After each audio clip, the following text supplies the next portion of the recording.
Hey, my name is Zach. I'm the lead pastor here at Restore. And at our church, we talk a lot about wanting to be a part of restoring faith in Jesus and the church. So we want you to know, wherever you find yourself on your spiritual journey, whether you're deconstructing or reconstructing, whether you're disentangling, doubting, rebuilding, no matter where you are, we want you to know that you are not alone.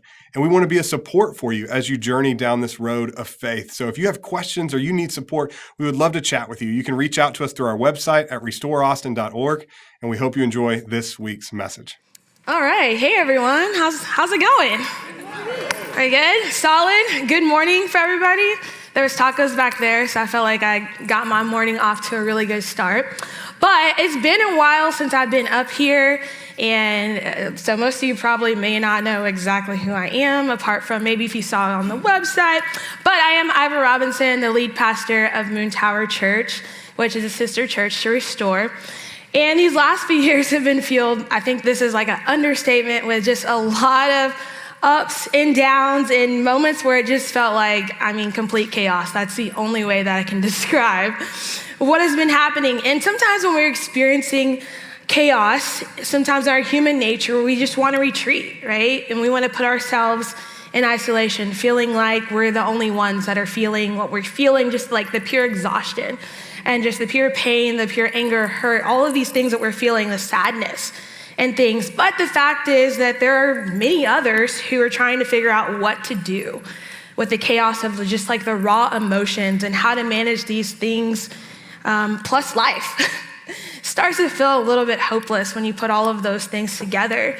And so as I was walking through just like the range of emotions of just life and things that were happening around me, and all of those things that you take in like throughout your day, right? You take in on social media and people that you come across and whatever that thing may be, whatever burdens your heart, all of those things.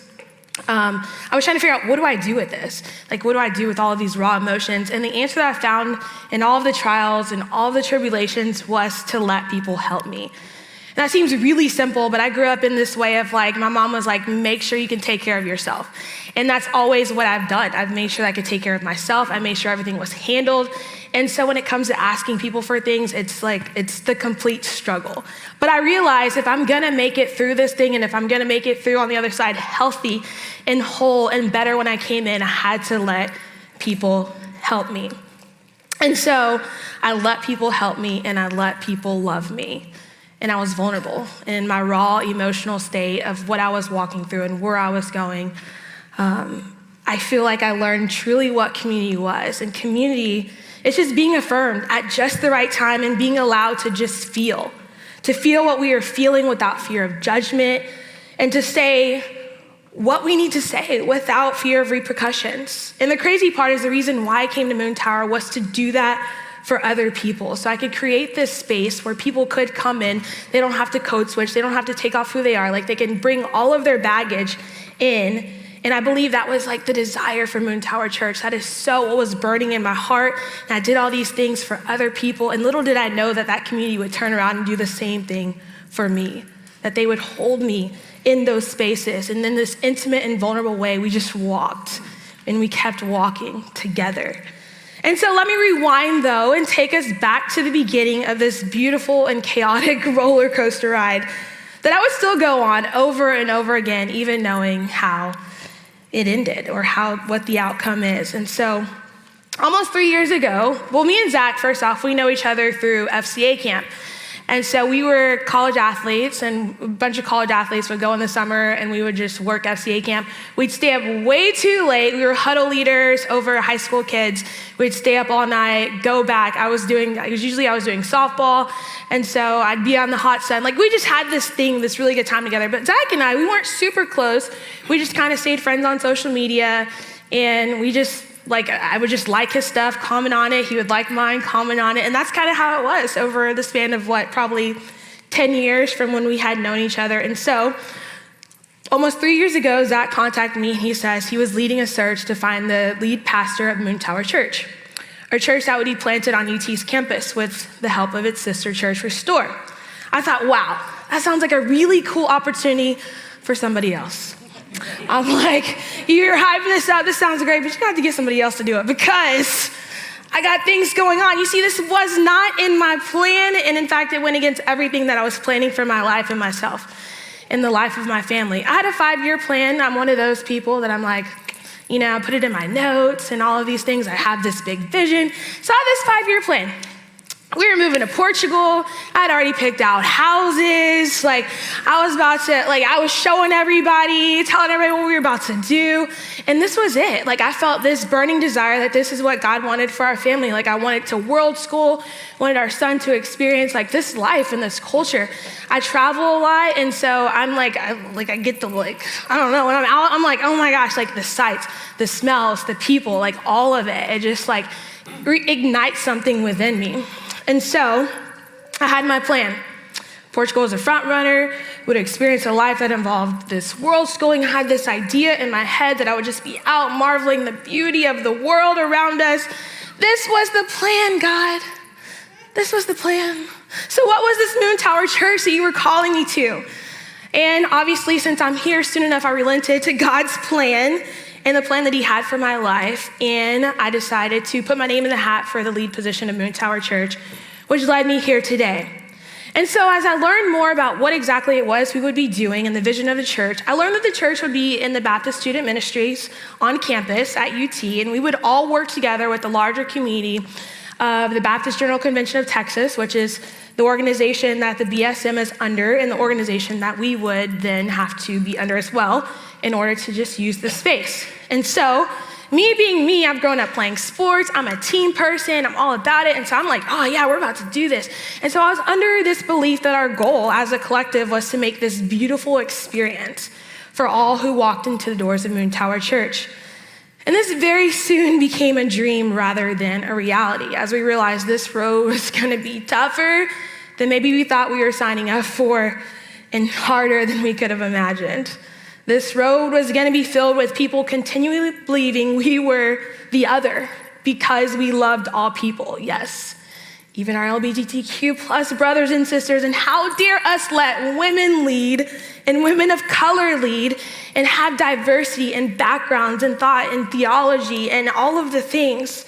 And yes, we even had some agnostics and some all types of people come into Moontower, people who eventually converted to other religions. We've had many people come into the doors of Moontower. We welcome them in and we love them in. And the one thing that I'm so proud of is everybody who came in said they felt seen and they felt welcomed. And to me, that was the greatest win that we could have, because whether or not they came back, they knew that they were seen and they knew that they were loved and they knew that they were welcomed in the doors of Moontower Church. And so yes, we would open our doors to all people who were hurting, all those who were lost, who had been outcasted by other churches and organizations. And because of that, we were met with numerous challenges, right? You wouldn't think so. We were met with numerous challenges where we faced with tough decisions. We were faced with tough decisions because of who we were and the beliefs that we stood firm in, which was that anyone has a seat at the table and everyone can experience the extravagant love of Jesus. And so as I'm casting this vision of this all-inclusive church, one of the focuses, one of the things we want to do is focus on love rather than condemnation.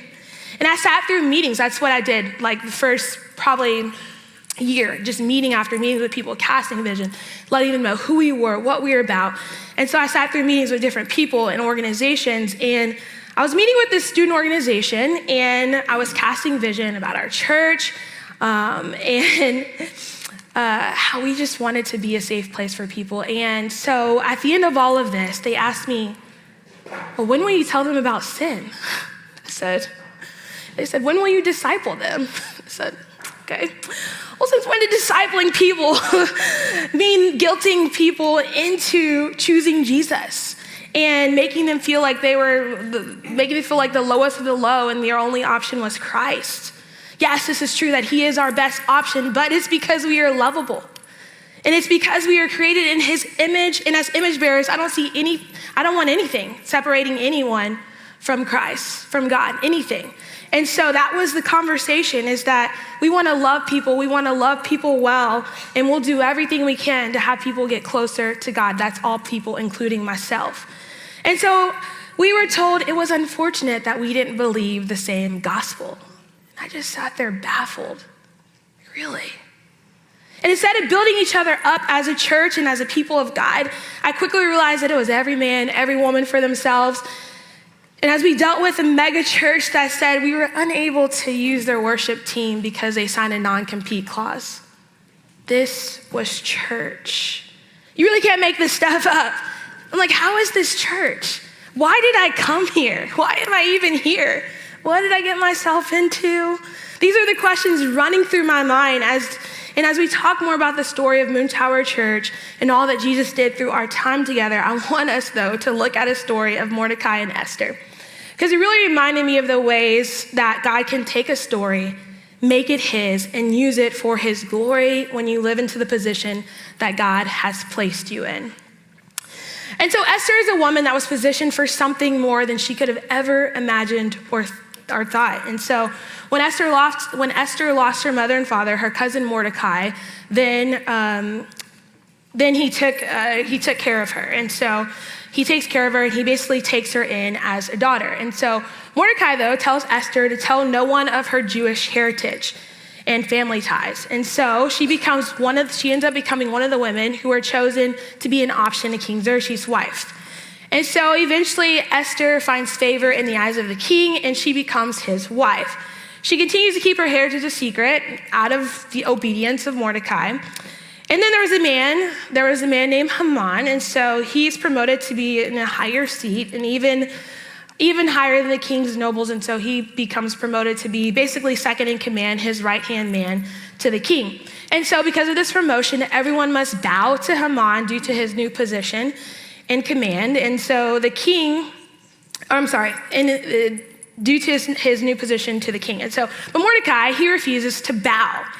And so he starts causing waves. And the book of Esther doesn't say exactly why, but if we feel like why he chooses not to bow, but if we fill in the blanks, we can possibly conclude that Mordecai was not bowing to anybody who was not the King of the Kings and Lord of Lords, which is God and God alone. And because of his refusal to bow, this makes Haman angry. And so we pick up the story in chapter 3, verse 8, where Haman goes to the king about this issue of Mordecai not bowing and not respecting him and his high position. And so verse 8 says, "Then Haman said to King Xerxes, there is a certain people dispersed among the peoples in the provinces of your kingdom who keep themselves separate.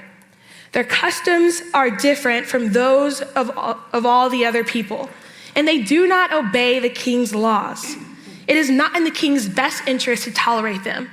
If it pleases the king, let a decree be issued to destroy them, and I will give 10,000 talents of silver to the king's administrators for the royal treasury."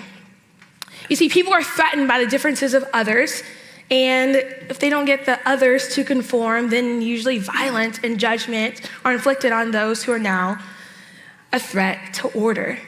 And so the threat to order comes when those who stand out, but stand up for what they know to believe to be right and true. And so when I decided to come to Austin, what I had known about Austin was this keep Austin weird energy. My family's from here. I loved coming to Austin. I come to South by Southwest. All I had known was this is a fun city. The culture here and this energy, everybody's accepted. It's just this really cool place to me. And so I thought because of the culture of the city that the churches would be more open-minded and progressive. But I soon realized that the goal of the churches was to put the walls higher and higher on the entry of the church doors. And so in order to keep the community of Austin out. And I thought, the people who we should be loving are the people who are most often judged and told they're not good enough to be loved by God. So I was confused by this, because why would you come to a place, plant a church, and tell the people in that particular place that they're not good enough to be a part of your church and to be a part of their own community? And in turn, that meant they weren't good enough to be a part of the community of people who were loved by God. And so we see Haman, who was intolerant and who was prideful due to the power of his position. And he in turn responds by wanting to destroy an entire group of people because of one person who would not bow to him. And because of Mordecai's custom and beliefs are not in line with the king and the mainstream theology and thought process of the culture, then Haman aims to wipe out anything and anyone that is countercultural. Have you heard a story like this before? Anything that goes against the grain is seen as a threat because of that, an entire group of people suffer. And instead of being embraced because of their differences, they are shut out and shunned. So we kind of experienced something similar at Moontower in the ways that we did not fit into the surrounding church culture. First off, I did not check the box of white male, so that was kind of an issue. Something I can't change though, and so being in a predominantly white space and being a black woman at that, it was a threat to order. And so we went through a lot because of that, but on a campus of 52,000 students, yes, UT is so big, there's over 1,000 clubs that are there's over 1,000 clubs and less than 100 of those have a religious affiliation. So some say about 10% of the school identifies with some type of religion. That leaves roughly 90% to be reached by the gospel, which is over 46,000 people. I remember meeting with this student who had a goal of getting all of the local churches together. He wanted to do this, he had this vision of doing basically a church service with all of the churches and having the different pastors come up and teach and all these things. I was like, that sounds like a cool idea. And so I started asking him more questions about it. And so he named off some of the churches that would be involved. And I said, hey, those churches don't affirm women. So if my church was involved, I wouldn't be able to go up on stage and teach. And so I said, and the LGBTQ plus stance, we just differ in that. And so I told him he would have to make a choice. But the smartest choice for him, honestly, I told him, he's a young kid, I said, the smartest choice for you is to go with the masses because, that's where the money's at. You need money to fund what you're doing. You want people behind you. So the smartest thing for you is to go with the masses, which would leave out an incredibly large amount of the school's population, but it would include a significantly larger amount of the church population. See the imbalance there? And that remains the problem when the churches cannot open their doors to all who are in their community because they're too busy being countercultural to stop and love people where they're at, the people who they are supposed to serve.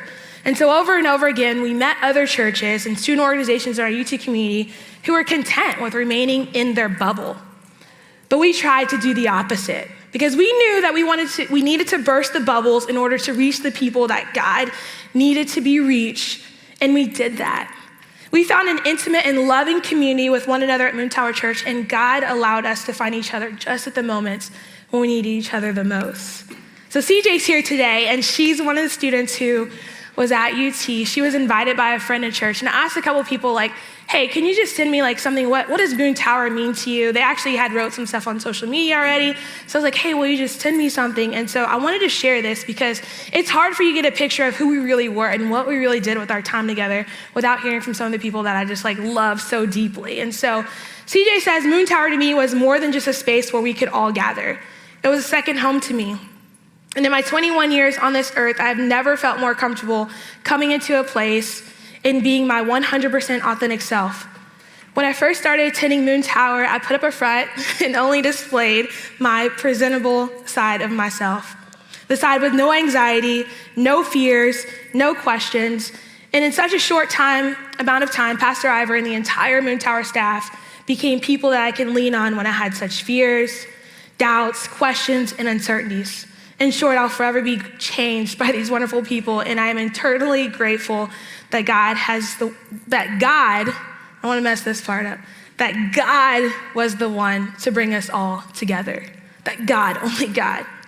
Man may try and stop you, people may have other plans for you, but God and God alone will be the one who will help you to pursue what he's placed on your heart. And so CJ also, she's a person who she enjoyed singing, but had never been a part of a worship team. And for the last year, she beautifully led worship for us. And just to see her heart there, her vulnerability, her bravery in doing that, man, this is it. This is why we're here. And another one of the coolest things is that we built a close relationship with the Moontower Apartments. This is where our church was housed. And there was almost 600 students in this apartment. None of whom, I want to say none, but most of them didn't attend church. And so they got to receive that support from us as a church. They knew us, they knew who we were, they knew we were about it because we always brought food too. So they were we know y'all are coming. And so whether it was just an encouraging word, a happy hour with food, I got to do ashes on Ash Wednesday. And the coolest thing was that the first ever baptism that I got to do was in the Moontower Apartments pool.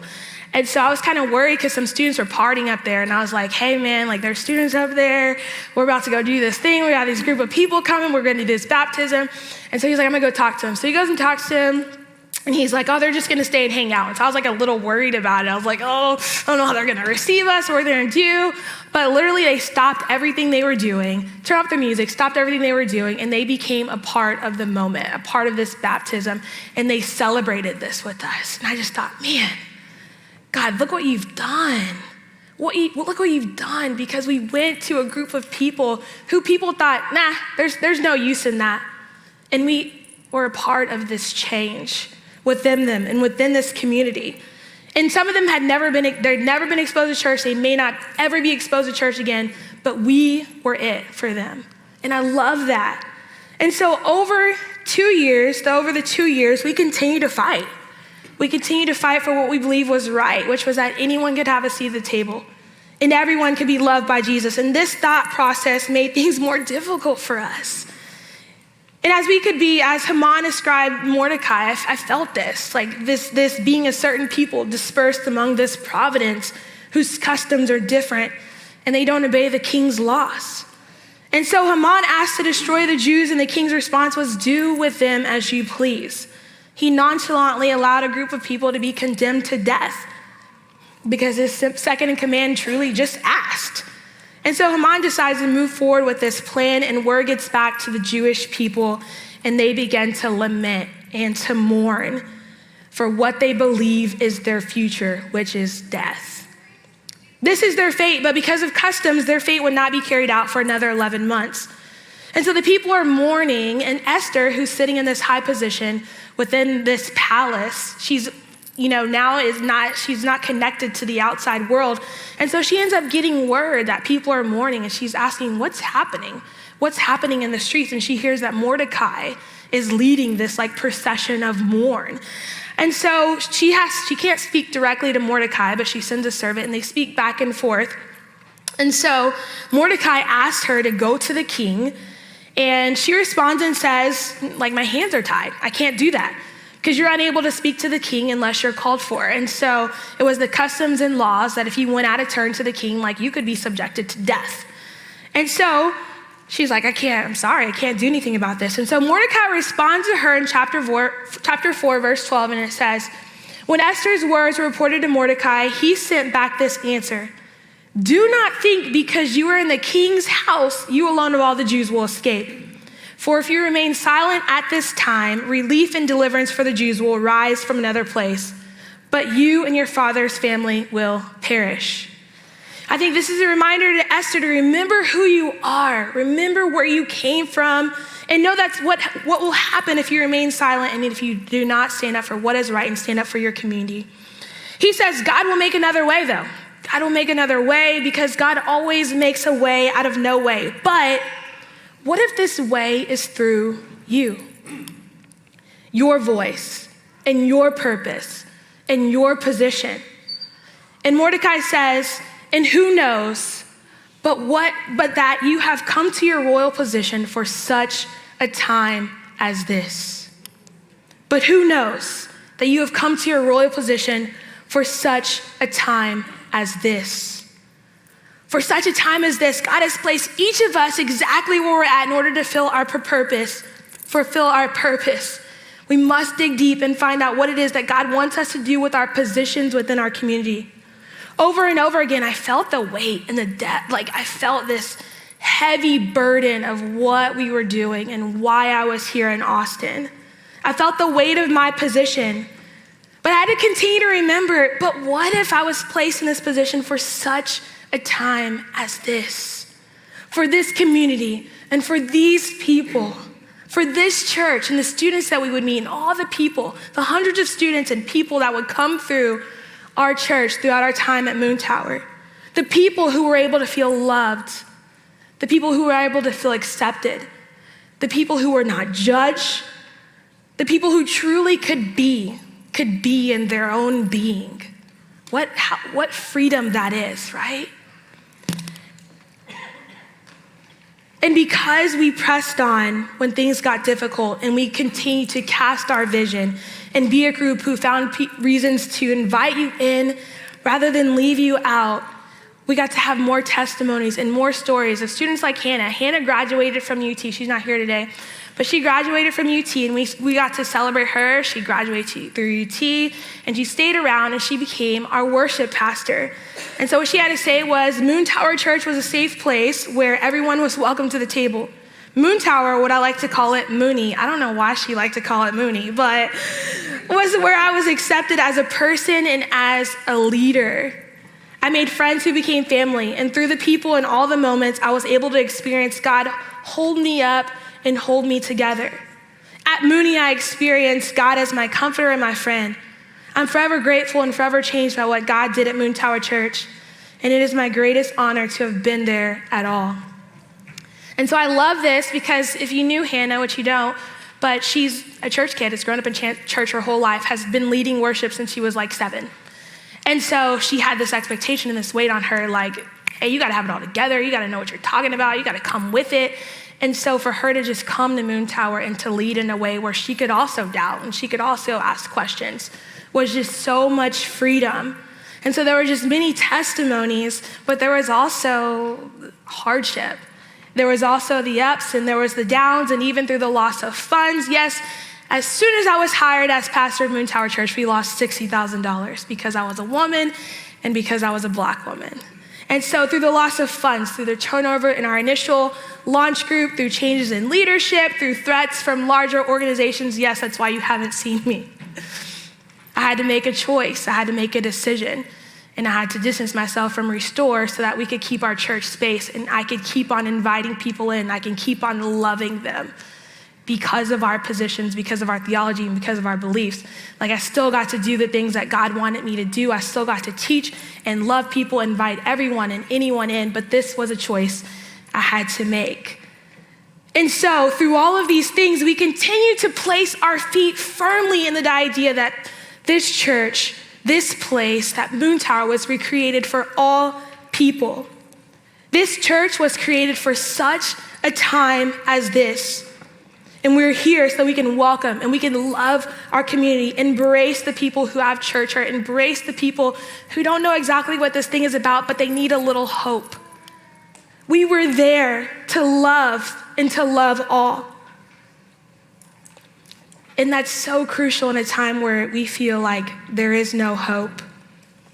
And the sweet thing is that we formed a community where in the midst of loneliness and isolation, these are students and we're all people who have come out of COVID, right? Coming back, returning to our life. And so getting through this isolation, this different feeling and this social anxiety, we created a community that could rest in the goodness and love of one another and most importantly, in God. And so it's like, how could something so sweet end? This is what I've been struggling with. And I think Esther shows what it means to make difficult decisions during difficult times and how God can still be working behind the scenes. And in many circumstances, even when we feel like he's not, he's still working. He's still working. And we know that God works it out for the good of those who love him and are called according to his purpose and to his plan. And so if you're curious about how both of these stories end, I'll start with how the story of Esther ends.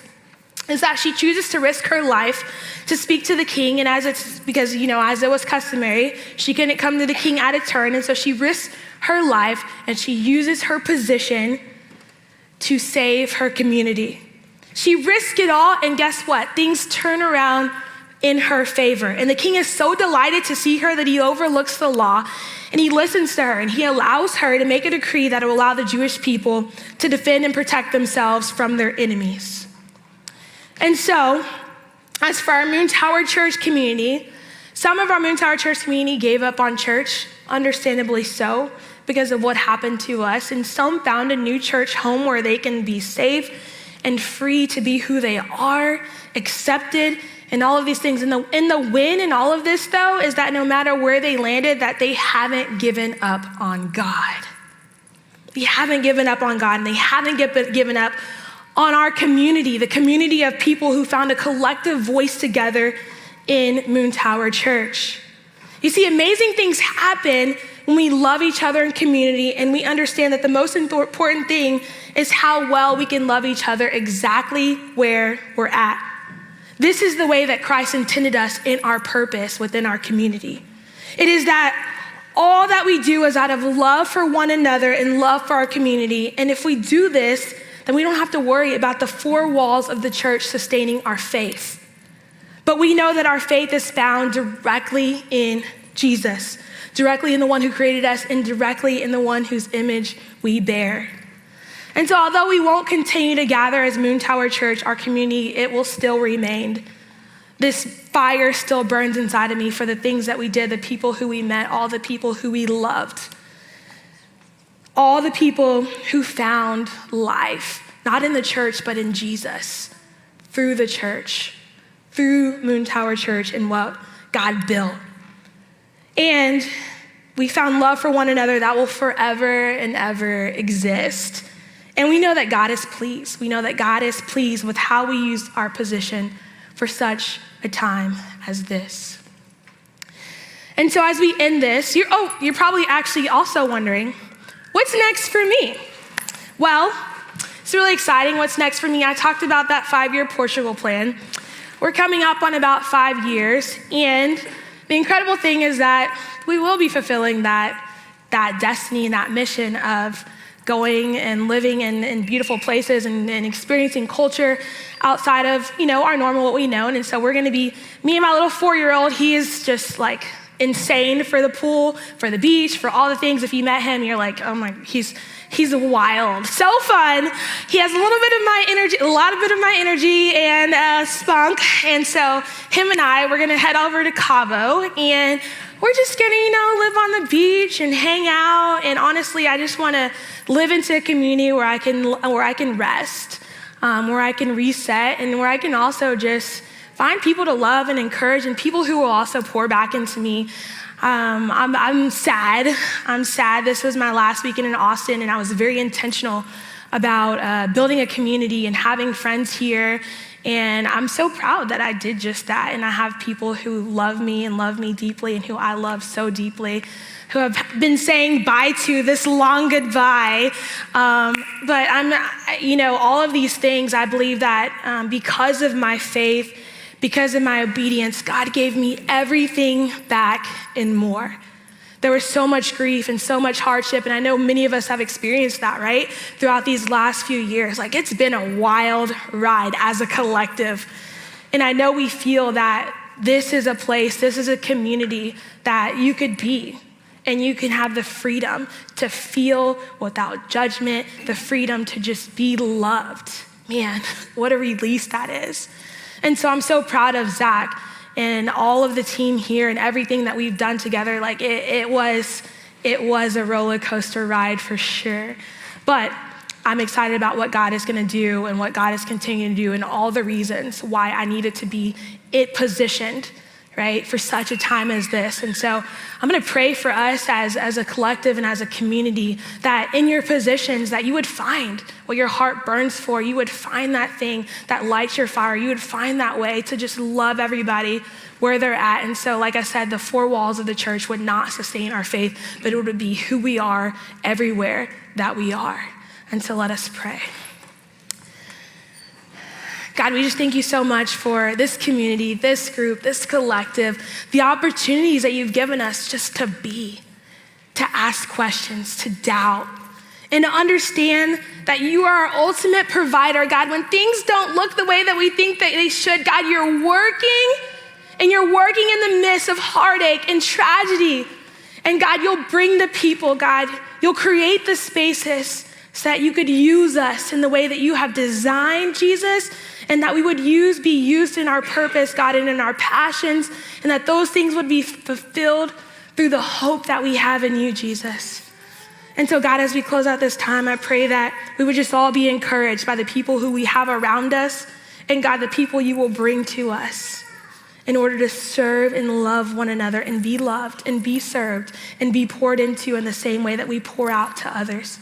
God, we thank you so much for loving us. This in your precious and holy Son's name we pray. Amen. Thank you.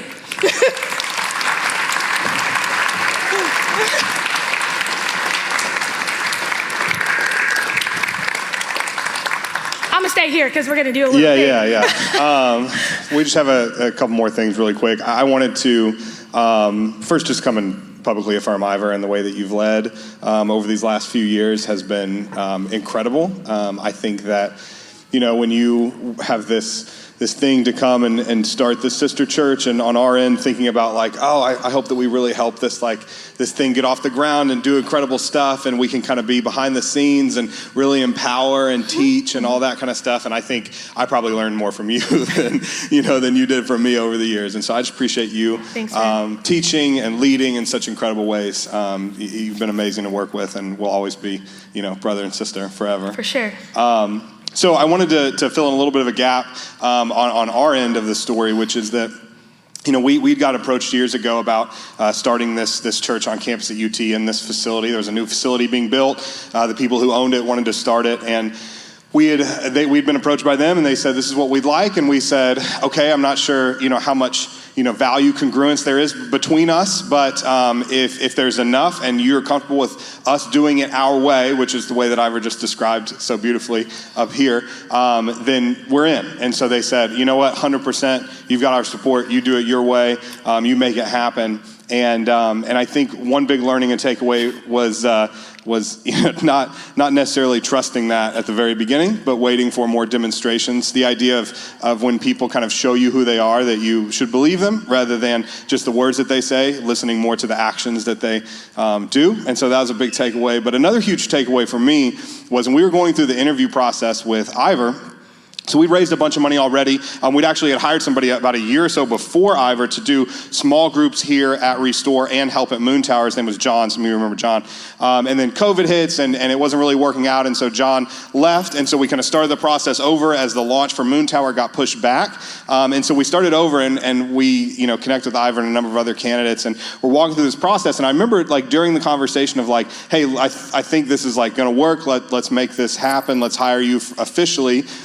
You kind of gave me a little bit of a warning. You were just hey, I just need you to know that there's going to be some roadblocks. And I was like, nah, it'll be fine. It'll be totally fine. She was like, no, I don't think you understand. Being a black woman, there's which I don't, and fairness. I think I believed you theoretically, but I didn't really understand. And Iver's right. The day that we hired her, we had, posted about it. Hey, this is our new pastor at Moontower. We had made some calls to people we'd already raised money with, and we lost $60,000 that day from people who pulled out. And it was one of the more shocking, baffling, angering things that I remember that day so vividly. And I had 3 conversations because it was 3 organizations that pulled out. And, the first one pulled out initially and then was well, you know what, Iver can come actually present to us. And so we did that in good faith. I said, I don't want to just drive up and present if it's not for real. And Iver gives this, presentation with a bunch of other church planters. It was by far the best one. Even the people in the meeting afterwards said it. Iver gives her presentation. She gets asked the most asinine questions, which is who is really the pastor of this church, though? For real. Is it your husband? Yeah. Or they asked you if you knew what the gospel was. Yeah, they asked me what the gospel was. Yep.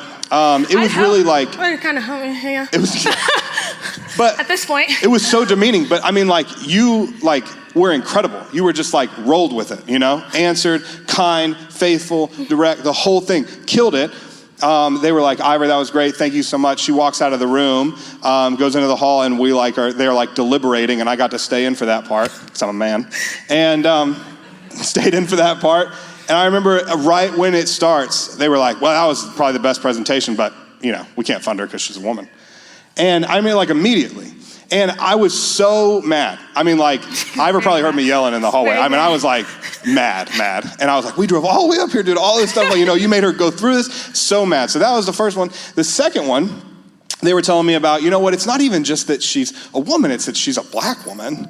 And I was you can't say things like that, believe that, I guess, but you can't say stuff like that, And I was how, make that make sense, Because you've known, we have women pastors, we have women elders. My bosses are women, 3 of the 4. And so I'm you knew this already, right? That we have women in every area of leadership. And they were well, yeah, but they weren't like in front every week, So I was like, it's not even theology. It's just like aesthetic conversation that we're having right now. And then it was like, it's not even just that she's a woman, she's a black woman. I was like, make me understand the black part then. Like, tell me. And they were like, well, you can't really like always trust like theology from black people stuff. And I remember being, again, so angry, yelling on the phone.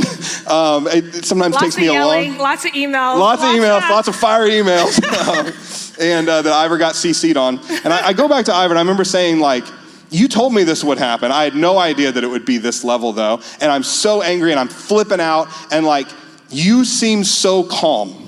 Like, how do you deal with this? Like, how do you go through this? And I'll never forget, you basically just said, like, I'm not surprised. Like, this is what it's like. And so I just wanted to ask you about, like, how has that been, and what does it look like to navigate that even moving forward? Yeah, I mean, I told Zach, I was like, are you ready for this? You're the only person I would do this with because of what you already stood for. Before it was cool, you were already fighting for justice and all of these things. And so I'm like, all right, you are the person I do this with, but you have to understand what we're about to do. And so you told me, I'm gonna be in front of you, I'm gonna deflect as much as I possibly can. I trusted that, and I believed that, and as soon as we got into it, things started popping off and happening, and they were angry, and I was just like, why are y'all so mad? Like, they were literally so angry, and I'm just like, welcome? Like, welcome? And that also, like, I looked at that and I was like, man, I'm actually though sad for that. Like sad that this is the reality. I know what it means to be a trailblazer. I know what it means to be the first, and this is the brunt of it. Like I take that. And so one of the other things was I've learned through this process that I can hold two very different emotions at the same time, and it's very healthy. And so on one end, I was like so proud of my friends. I was feeling like, man, they have my back. They're behind me. Like I felt love from that, right? But the other part of it, I was angry because I couldn't be angry. Angry was a privilege. If I was angry, I was the angry black woman, and here I was being put in yet another box just for being and for feeling what I was supposed to feel, right? But one thing with this, I told that I've got to put blinders on. If I let everything come into me, then I won't stand and I won't sustain. And so this is me focused with my blinders on, knowing that, all right, God has placed me. God has positioned me. Like, this is the prize. These are the people. This is what I need you here for. And that's what I did. And I kept going and I kept moving because of God and God alone, honestly. It wasn't I was blessed to be affirmed by everybody and to be loved by everybody and know that this is my position. But it was God, and it was God alone that sustained me. And I tell people, if I didn't have a direct relationship with God and I didn't have true faith in Jesus, I would never, ever be part of the church again. But because of who God is. Amen. Yeah, you can clap for that, for sure. That's why I'm here. Yes. Oh, that's so good. That was an incredible realization for me, right? Beginning to understand privilege and power and all of the stuff that comes from that, right? From the color of my skin and my gender and, where I was born, the family I was in, all of that kind of stuff. I think beginning to understand that, but then even seeing it as the ability to be in the room and yell at those guys was a privilege, right? She wasn't even in the room anymore. She wasn't even allowed in the room, right? And so what does it look like for any of us with any level of power and privilege, regardless of where we are in this world, whatever we have, to steward that power and privilege in the service of others, to do it, to lay it at the feet of Jesus and use whatever we have to help other people. And that's been such a huge takeaway for me. And I think you've modeled that in such incredible ways. So appreciate it. I wanted to read a quick quote, and then we're going to pray for you and kind of, commission you out to Cabo, the best commissioning post ever. That's going to be dope. Also, I'm very excited. I'm excited. I'm going to take swim lessons on the beach. I'm in the ocean, I'm so excited for that. I'm going to take surf lessons. It's going to be awesome. I'm going to be out there doing yoga headstands on the beach all day. It's going to be so great. You got a great school from Manitou International School. Super excited. It's going to be awesome. But this quote from Rachel Held Evans, I think, so perfectly encapsulates, kind of what the church is and what Moontower was and is. And so I just want to read it to us. And she says, "The truth is, the church doesn't offer a cure. It doesn't offer a quick fix. The church offers death and resurrection. The church offers the messy, inconvenient, gut-wrenching, never-ending work of healing and reconciliation. The church offers grace." And I think you, Iver, as a pastor in Moontower Church, embodied that quote and embodied the life-giving love of Jesus inside of a church family as well as anything I've ever seen. So thank you so much. Thank you. I appreciate you. What a journey. What a journey. What a story. What a story. We'll forever have to tell. It's ours. That's it. It's our story. All right, I'm going to say a quick prayer, and then we're going to be dismissed. So God, thank you so much for this morning. Thank you for Iver, for CJ, for Hannah, God, for so many others, Ross and Kitty, so many others who led in such incredible ways over the years at Moontower. And I thank you for the way that you worked in and through them to do such beautiful, amazing things. And I think about how not only did so many people have such an incredible experience with you and with community at Moontower, but God, that you used Iver and Moontower and those leaders to expose so much of the hypocrisy and the dark side of church so that it could come to the light, so that we could condemn it for what it is, God, which is not of you. God, I pray that we would be a church and that we would call other churches in this city and all over the place to be churches who follow you, Jesus. To be churches who love you, that put others first, God, that love God and love our neighbor as you said is most important, God. I pray that we would not be timid about standing in and doing that, and we would not be timid about calling others to do the same.